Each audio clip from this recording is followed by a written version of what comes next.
RationalInvestor.com's Daily Brief. The answer to your question is learn the goddamn process, trade your trading plans, don't take too much risk on any one trade, and just let yourself get rich.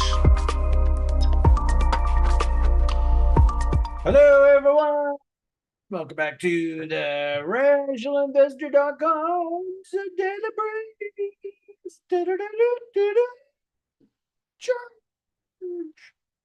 Oh, well. Hey, happy Friday to everybody, TGIF and all that. Let's see, I got to make sure there's the camera over there. Hi, everyone. Let's head on over and make sure that I have that YouTube page up and running. We're doing the free broadcast right now. Then we'll head on over and chat in the after party. Tons of stuff to talk about in the market. And as you can see, we've got the dashboard back. And I tell you, I've demonstrated to this all of you before. I would even say that this is worth the subscription alone. But when you ever have a situation where you have the country funds all going heavily oversold, there it is right there, 17th of April, country funds oversold, and you have the stock market oversold. You can see S&P 500. That, my friends, that's a hell of a pivot signal. And I think that the stock market actually is trying to bottom, and it's going to try and grind its way back up top here. Also, too, did hear recently, and I even put a tweet out about it. I got to tell you, this society, interesting. I have it ready to go here. This is a load of horse hockey, what's happening here with this whole social media and stuff. I mean, it is all I'm actually like disgusted by what I see happening in our society. The public is being played like fucking fools. It just makes you so sick. So I put this out yesterday because I was just surfing through YouTube, and this is hilarious. Your wealth will disappear by June as final crash. White blah blah blah blah. Fucking bullshit. Market to crash 92% this year. When have you ever, even in the fucking Great Depression, 2000 or 1929, the market didn't go down 92%. And then look at this. This is hilarious on the same screen 1 year ago. Look at the amount of views here. This is what it makes, we got 9 people watching my video here today. And oh, by the way, I don't do this kind of bullshit with you people. And it's just disgusting what's happening with this social media and the way that the public is just being played like idiots. They're just being played. Just disgusting. Actually, somebody was telling me earlier today, speaking of the market being played, I mean, do you find it awfully coincidental that the stock market was about to roll over and then all of a sudden, the U.S. government instantly comes out and talks about, we're going to go and give the Ukrainians $60 billion. Do you have that $60 billion, sir? No, of course not. We're just going to go and borrow it and throw it on the backs of all these wonderful taxpayers. Of course, the debt will never be paid back because we all know that we are debt slaves. And the way that these banksters, Rothschilds, live their lives is they just float this absolutely insane amount of debt, and then they just get rich off of the interest that they charge us. And it's like permanent slavery. This society is just horrible. I'll tell you that much, bite crackers. If anything, this is a fantastic opportunity for us to tell you, look, if you really want to learn how to play this game correctly, and I don't know if we can get this message out. Hopefully Chris can put together some little video clip or something and we can send it out in an email. But we are, because of the hyperinflation in our society, we have no choice. We have to raise the prices for our school program. And just FYI, we are going through a repricing event. I mean, along with everything else in our society, right? In fact, actually, I had that fun conversation with that guy the other day, Wall Street Silver on the And the interesting thing is they haven't done it in the gold and silver market yet. So I would I think that there is actually money to be made in being long things like silver. I was kind of hoping that I could just show you the front page. Oh, because we're on this app.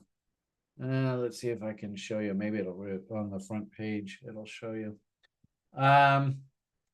Yeah, okay. We do have something here. So I asked management if we could delay the price increase for the end of today. So I would suggest do yourself a favor. And if you really want to learn how to play this game correctly and not get wrapped up in this nonsense that basically is just clickbait, and this guy probably made an absolute killing on the amount of revenue and stuff generated by these videos, but this is to sucker you into being acting like an emotional human in this world. This is not TRI. This is exactly the opposite of what TRI does and everything that we stand for. Ironically enough, what we're really trying to do is educate you on how the institutions play this game and how you can teach yourself how to participate like an institutional player and make money from trading. That's the whole point of this exercise. So if you have the opportunity, get your butt into the school program. I mean, you all watched. I mean, about a year ago, I was sitting here going, get your act together, get your plan together, get your money together. You know, what I find really interesting is just recently, the wheels kind of fell off the bus in the market. And yet I have to remind people, pullbacks are buying opportunities here now. But I don't hear anybody now in the general public talking about the incredible opportunities in some of these speculative names. I would definitely consider crypto on the more speculative side of the market. And of course, more speculative part means more volatility, which means you can actually realistically do things like 10x your money. I mean, I think that there is an institutional way to play this. Sell halves on doubles, triples, whatever works best for you. I don't think it's a good idea to get into the habit of greedily looking for, 5x, 10x to actually start squaring up your books. That's not professional. Do you sell half on a double? That's up to you. I mean, keep in mind, most of the reason why I do the sell half on a double kind of strategy is I don't like to think. Thinking makes this thing up here hurt. So I try to keep everything as mechanical and as simple and as bulletproof as possible. So something as simple as, has the asset price doubled from where I bought it? It has. Well, out goes half. Don't have to think about, okay, well, how many coins specifically do I have to sell? What is my number? No, it's if the asset doubles from where I bought it, out goes half. Don't overthink this stuff. So, point of the matter here is I see names like this Zen here, and I had to tweet it out because I was just so impressed. I mean, this thing, it's not really the purpose of our conversation here in the free broadcast, but I just have to show you the insane opportunities that are starting to present themselves. I mean, I still think I've shown you repeatedly. I suppose we can throw in a Bitcoin summary in this little rant here. But, I've been talking about this a while. I still think that we're stuck in this kind of environment right now. This is the 15-16 halvening event. The fundamental event happened, and then we literally went quiet for about 2 or 3 weeks. And then we had our sort of final dump, which, will ultimately clean out the weak hands. You can kind of see, here is our halvening event. Here's the top about a month ahead of it. We're basically going sideways right now. I wouldn't be surprised if over the next week or two, where's my little drawing tool? We just sort of go, and then, you know what's coming down the pike. It's this damn Chris and his birthday. I swear, he just jinxed the market. Chris has no birthday, allegedly. Don't bring Chris into this conversation, you bastard. I love, I'll tell you, in my entire life, I had never met anybody who had the same birthday as me. And then all of a sudden in the past, I guess, how long have we been working together, Chris? I guess a good couple of years now. Yeah, and then I Um, think Liz is her birthday is also the same as ours well, too. and then so as how many years have you been working? 2.5, almost 3 years. All right. And then all of a sudden last I guess just even 3 or 4 months ago, I met another person who was born on my birthday. I've never seen that in my entire life. So three is the charm. So I wonder where the third one is that I'm gonna find. But anyway, so I'm not really expecting anything out of Bitcoin. And frankly speaking, I think this thing's ridiculously overvalued as it is. And of course, oh boy, is that going to catch a lot of social media flack. But we've talked ad nauseum about Bitcoin and where, probably we can start thinking about getting bullish of Bitcoin again. But what I would just simply say is in this kind of environment, are there assets that look the exact opposite to this? Well, here's that Zen that I just put the tweet out. There's the image. This is the reload zone, as we talk about ad nauseum at TRI. It is the core concept of our education program. And of course, this is how institutional players play the market.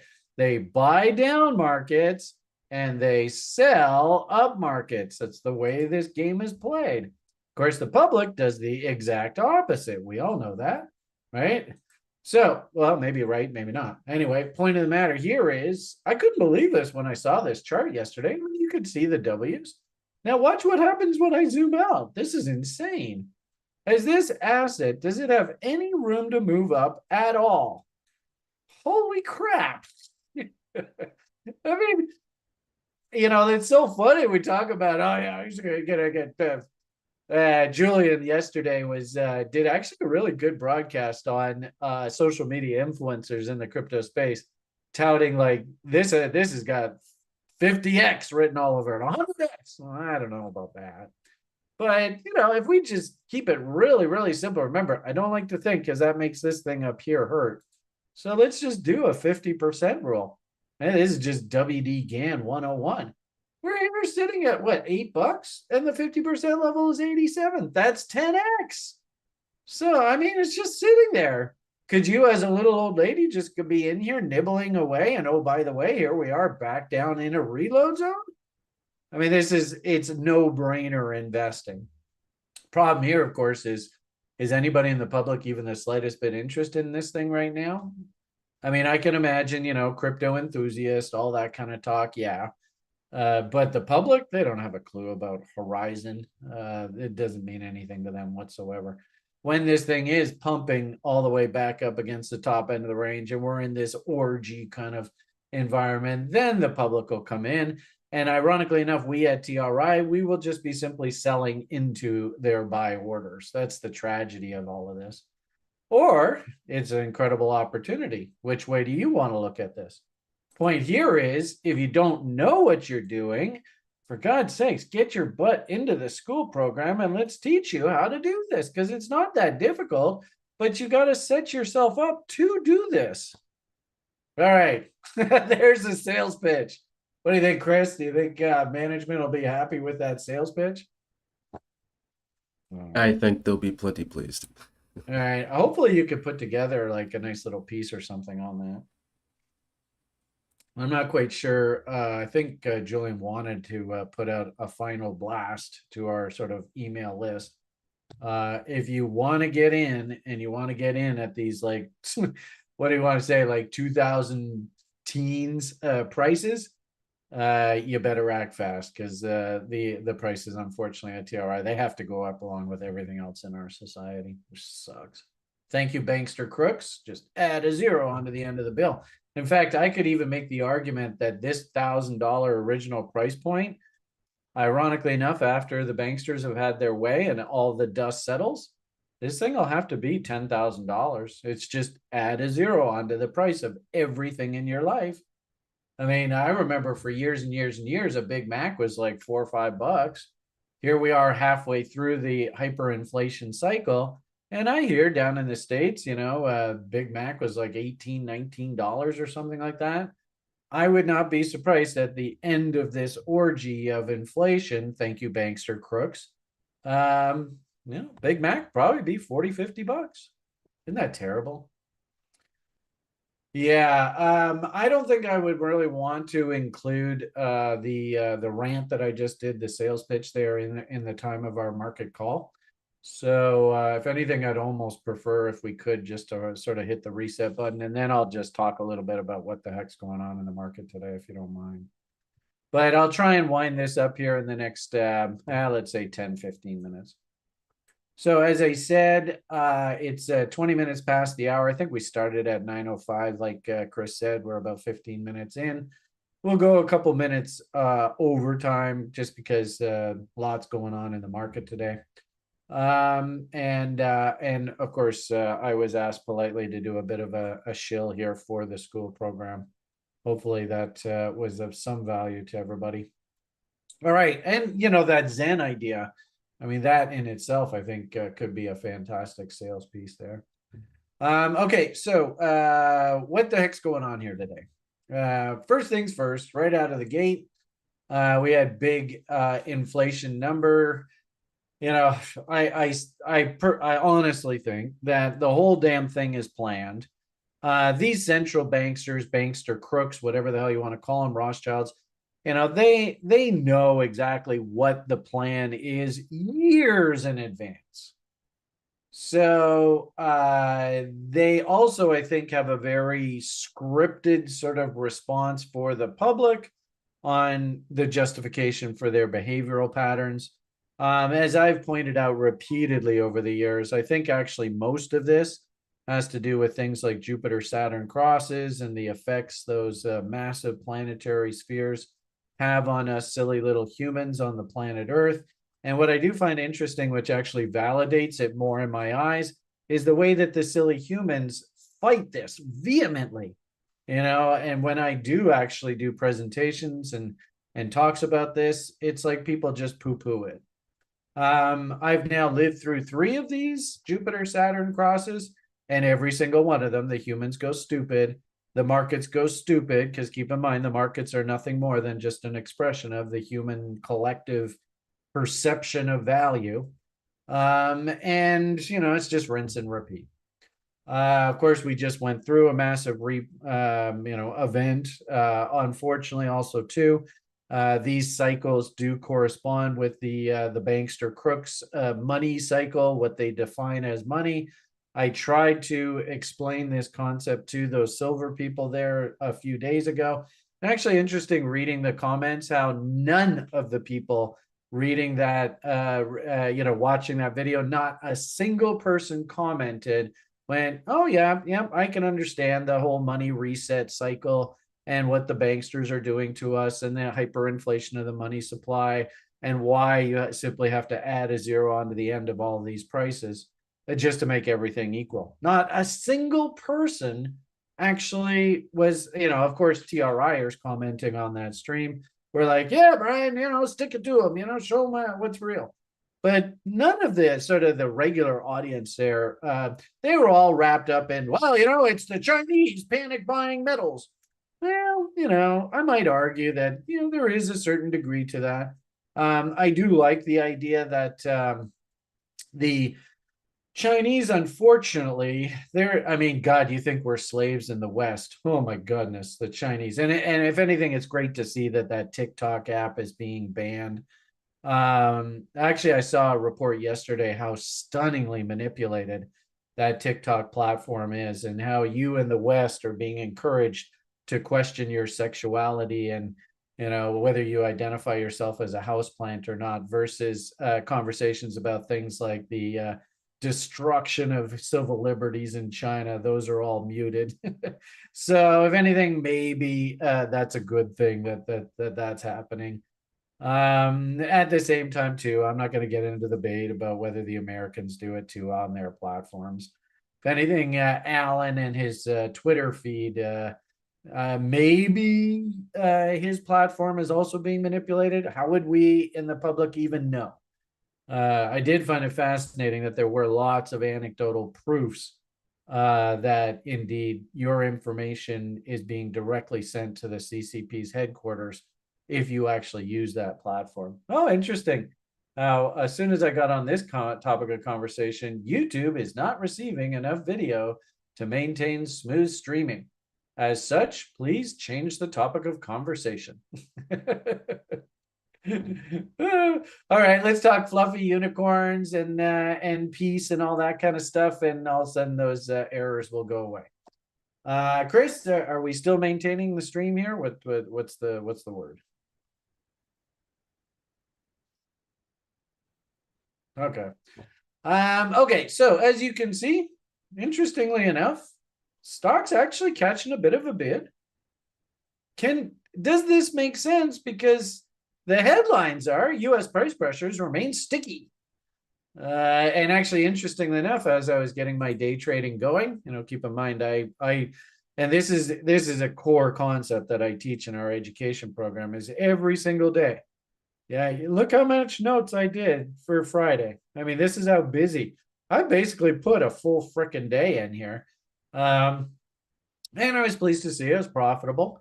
Made some money for Nebraska and the Top Step people, made some money for my own account. Yeah, it was a small win. I probably could have taken a lot more out of the market. And I even have a demon entry. I exited my winning trade idea a little bit too early. But anyway, let's rewind back to the beginning of the day. Econ headlines. It's funny how people were basically expecting some ugly inflation numbers. I do this screenshot before I get the day going. So PCE report set to show. So I was up at about 4:30, 5 o'clock my time this morning, just getting all ready to rock and roll. And of course, the econs did come out, and yep, they did show that, as you can see here, the econs, what we sort of like to use to justify our actions in the market. Yeah, exactly. Prices are sticky. And interestingly enough, PCE price index is probably the most important thing out of all of these. Noticed it ticked up. Market was kind of looking for a tick up, like that headline I just showed you a second ago, but it actually came in a little bit hotter than even expectations. So personal spending, very strong. In fact, look at the market was looking for 0.5%, and it came in at 0.8%. And we've talked about this, the retail inflation. This is what Mr. Druckenmiller got all upset about, because the Fed just completely lost focus of what its job was through that whole sickness. But was the sickness part of the overall plan that I talked about hyperinflating the money supply, which was already done like literally a decade ago? So the irony of it all is all the inflation and stuff that you're seeing now, and they happen to blame it on the sickness and stuff. That's a load of horse hockey, people. As I said, this money supply, if you want to get the most authoritative source on what inflation is, do yourself a favor and Google Milton Friedman. I'll say his name again, Milton Friedman. Just phonetically spell it out. I mean, there's tons of videos that I post in my Twitter feed, and links, of course, on the website and our library and stuff, on what is inflation. And it's really obvious what inflation actually is. And, I mean, I tried to show this to these Wall Street silver people. Why would cocoa prices go absolutely insane like this? Oh, yeah, well, it's a drought. That's the reason why the prices are sky. No, it isn't. It's because they've completely hyperinflated the money supply. And just for this thing to stay level, right? This is the price of cocoa back in 1980, priced in these silly US dollar things. For cocoa to go back to that level, priced in these US dollar things, God, I don't even know what the hell the price of cocoa would have to be. Probably twice what we're seeing here. So you think price at 11,000 is high? I could easily see just for cocoa to get back up into the top end of the range. And oh, by the way, through this fear cycle apex, that's what we were supposed to do. We're supposed to have high commodity prices. So this is what I mean by the repricing of everything in our society. Literally 10x what the prices were, 10, 20 years ago. So this is cocoa, right? And, I went on that show and I said, look at these are the highs on silver, those historic highs. Remember, right? You just saw the cocoa price, right? These are the highs of the cocoa price. Same thing in 1980 and 2016, right when they started to really mess, right? This is where they really messed with the money supply and got things going crazy, something disconnected. And I might make the argument that all that's happening right now is this thing's just resetting itself, just coming back to normal. So I tried to have this conversation with an audience recently, and you can see they haven't hit the reset button on the silver market, but there's no reason why they shouldn't by the end of this whole great reset. Thank you very much, Klaus. The one thing that I would caution you about, and most people don't understand this, this is a long-term study. This is like 40 years. Yes, silver prices are being bid up in the short term. Yes, I think a lot of it, and gold and other commodities, a lot of it has to do with things like the Chinese real estate market is a total scam and a fraud, and it has been, of course, for basically the past 10 years. Did you know? I mean, this is a hilarious stat I just learned yesterday. You hear about people getting all upset about Argentina and this new leader that's come into Argentina, and he wants to hit the reset button, and people are like, oh my God, well, Argentina, now we're hyperinflated. Did you know that Evergrande and Countrywide Credit, I think it's named Countrywide, something like that, these companies alone, their bad debt is bigger than the entire economy of Argentina. And these is just one company, like Evergrande, for example, but also that Countrywide Credit. I call no, it's Country something, Happy Country or some silly name like that. These companies that are basically tits up trillions of dollars in debt, and it's gone. And they're big. These companies in China are bigger than entire countries' GDPs out there in the world. And people are just going, oh, there's no big deal what's going on in China. So what? No big deal. Hey, excuse me. I mean, the entire continent of South America basically went into depression there for the past 20 years over the debts that are much smaller than what just happened there in China. So quit with this. Oh, yeah, China's perfectly fine. What are you, on drugs? It's baffling. So anyway, the point of the matter here is, yeah, I think metal prices are getting bid up because the Chinese don't have any choice anymore. They were told, invest in real estate. That's the one thing CCP will let you do. And of course, that was a complete lie. So now the Chinese are like, well, what the hell where do we put my money? Am I going to put my money in the yuan? You got to be kidding me. Interesting, if you're a fan of that Hugh Hendry guy, Hugh came out, I watched an interview with him maybe a couple days ago. He is actually placing very large bets that the Chinese are going to have to massively devalue their currency here. And he's actually looking for a massive deflationary spiral to happen on this event. So are you really going to take the opposite bet to Hugh Hendry? I don't know whether you know who he is. His head is like twice the size of mine. He has twice the amount of brains as I do. And I can tell you absolutely, there's no way in hell I'm going to take a trade against him. I will go with him. I will not fight what he's thinking. And frankly speaking, I actually agree with it. The whole China thing is it's just it will be a ongoing slow moving train wreck for probably the next 15, 20 years. So anyway, be careful when you're investing.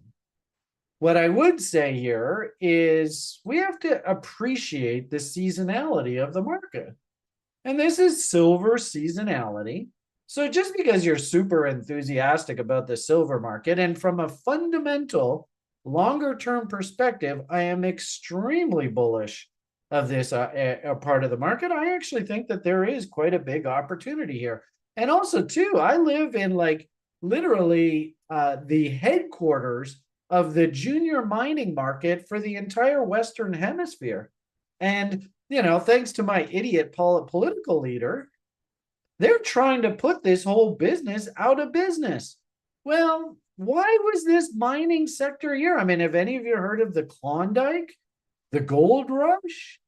Have you ever heard of Yukon, British Columbia as mining district all up and down Western North America, the Rocky Mountains, all that gold and copper and silver and other various metals pulled out of the ground. And yet the politicians are trying to purposely put this crap out of business. They literally shut down the stock exchange here in Vancouver that was operating here for like over 100 years.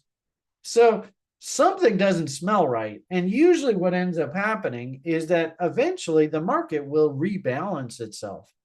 I might actually argue, and I think that this chart actually perfectly illustrates it, that this metal market, now whether it be silver, like I said, the cocoa market, they're going through the process of rebalancing it. And you might even argue that the 50% level itself is the rebalancing.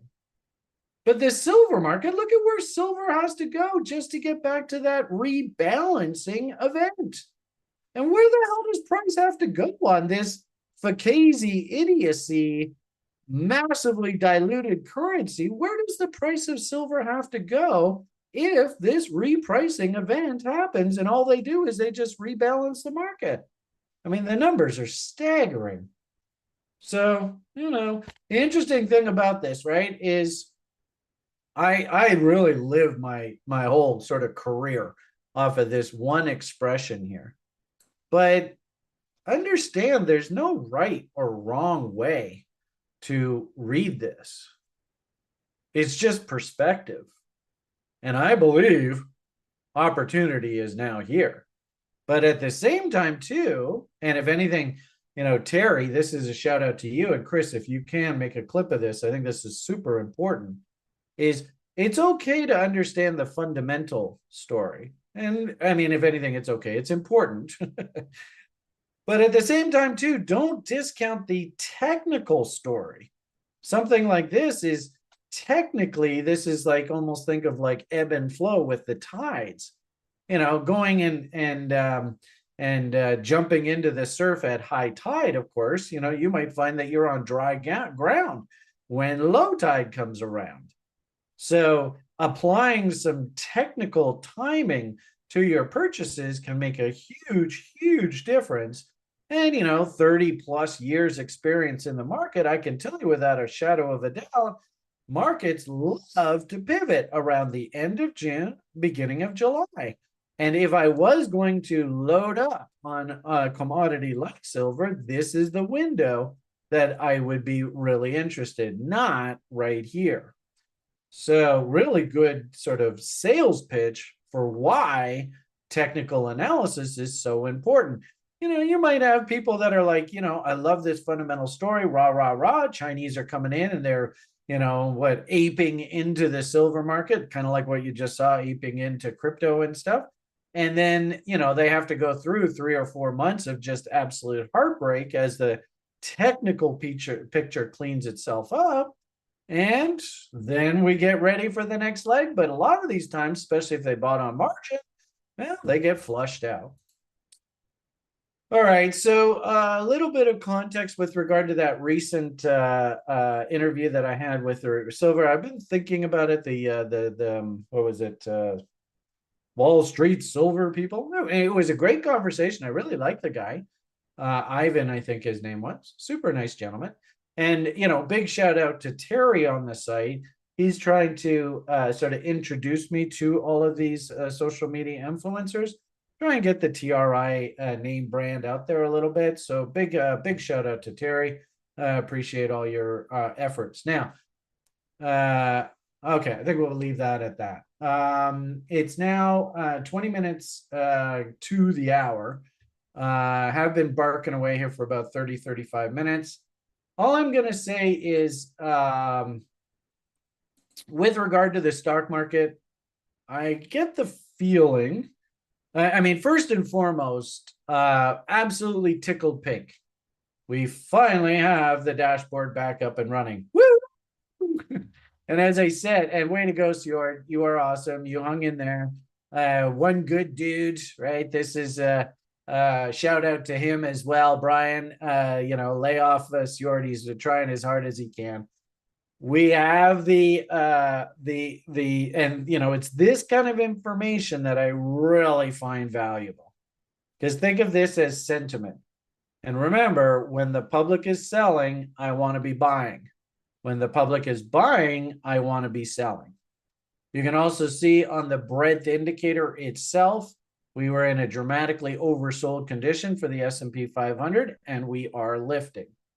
How long lasting the rally is? Yeah, that's another conversation. In the after party, I'm going to go through all of the breadth readings, including crypto. So maybe get your butt into the site here for the after party broadcast here today. But the bottom line here is looking for shorts here coming out of this April 17th, 18th kind of window. I think the trade already happened, and we've talked about this a bit. We actually look at the price chart itself, and I think we'll probably finish off this free broadcast with just a quick boo at things like the S&P 500. And then we'll head over to the after party. Oh, what a surprise. Here is that 17th, 18th event where everything and its brother was oversold. We've talked lots about this. We came into Colin and his pump chaser zone.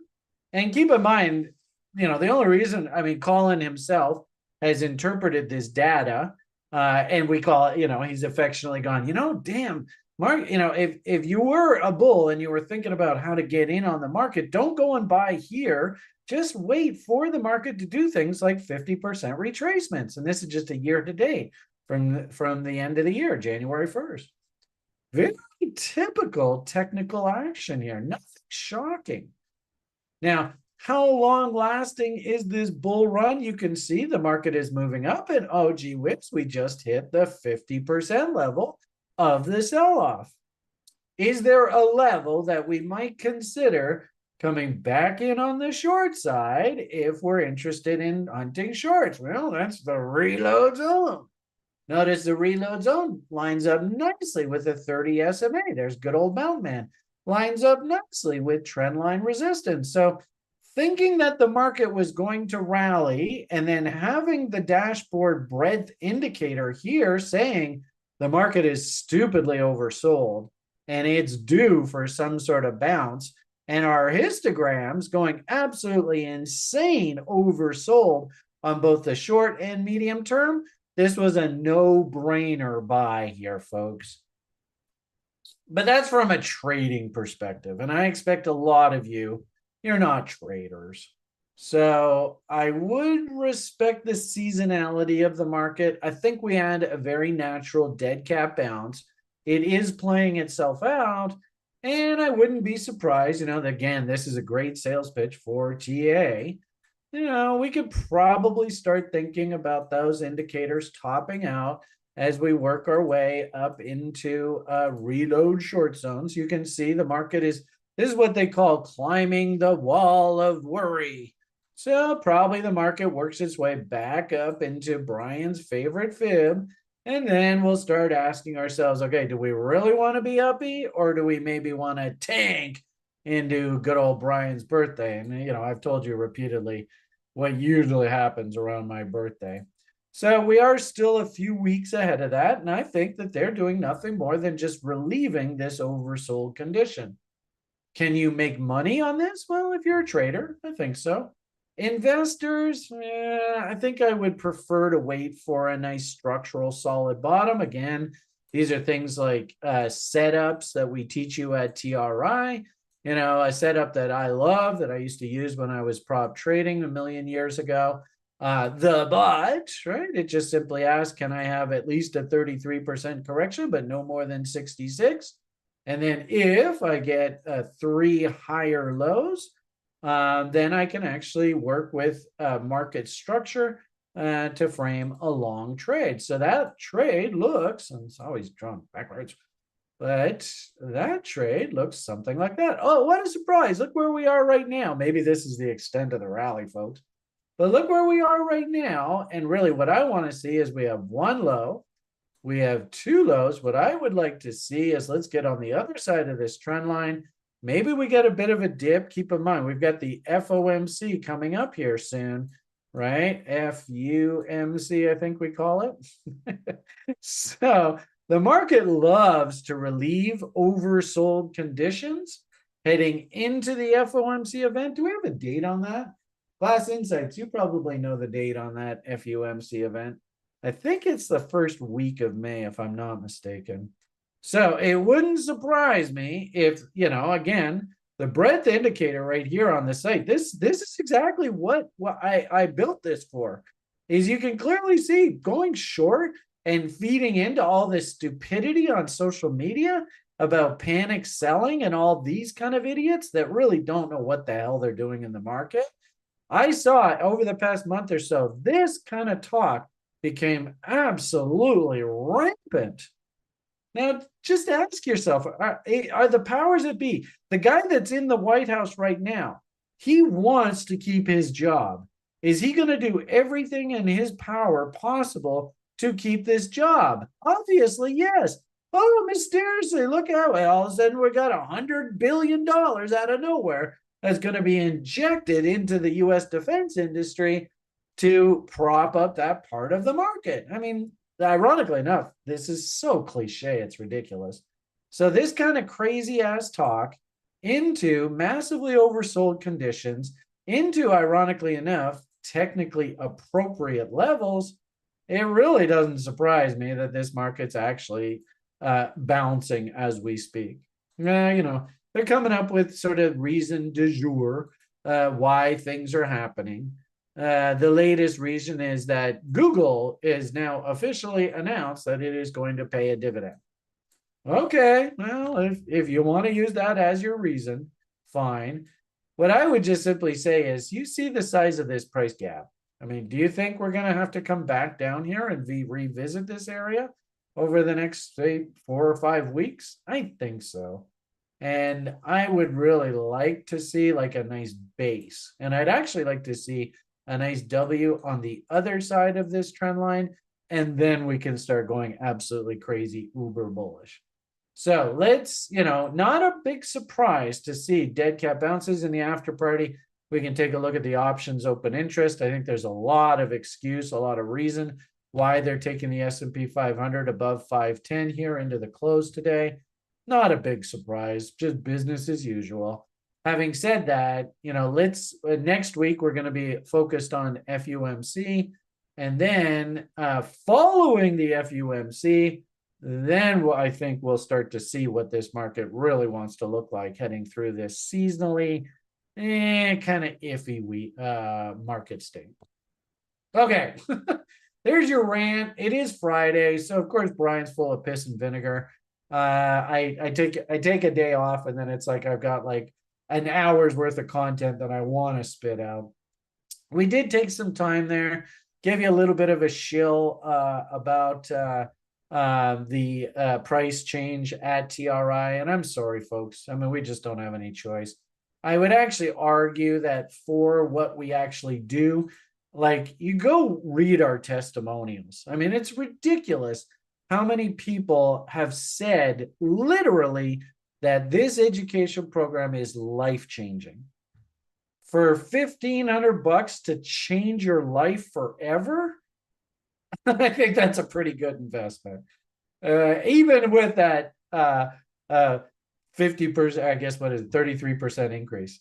But hey, if you get on the site today and you register today, it's still only $1,000. To change your life, I think it's worth it. All right. Have yourselves a great day. Have a great weekend. We'll see everybody for broiler chickens on Sunday in the public. And of course, if you are a site member, let's go have some fun in the daily brief after party. And let's really pick apart the dashboard and see if there are any really cool signals that it's trying to impart on us. Hint, hint, hint. Yeah, there's some really cool signals. All right, all the best, and bye for now.